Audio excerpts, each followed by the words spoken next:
Как много прошло времени с тех пор, когда ты в последний раз будила меня, мама. Как давно я не ел пищу, приготовленную твоими теплыми и нежными руками.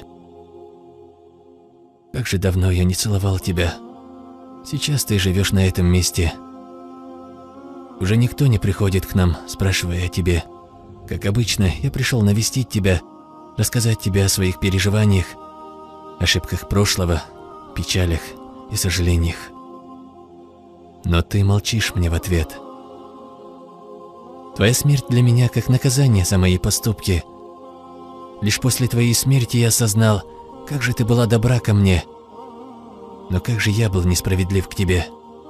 И эта душевная рана не дает мне покоя, мама. Ты старалась изо всех сил в надежде, что мы станем достойными людьми, не будем хуже остальных.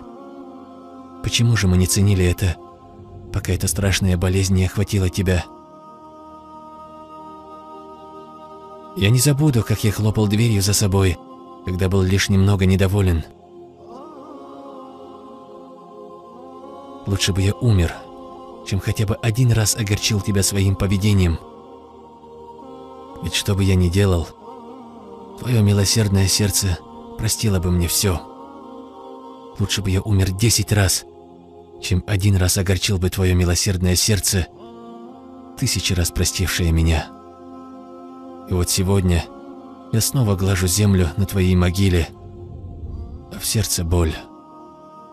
Как же мне больно, но как поздно я об этом сожалею. Я знаю, что ты меня простила, мама, но я сам себя не простил. Я никогда не прощу себе этого. Ты ушла, вкусив сложную жизнь. Я же не успел попросить у тебя прощения. Прости же меня, мама, ведь ты всегда умела это делать.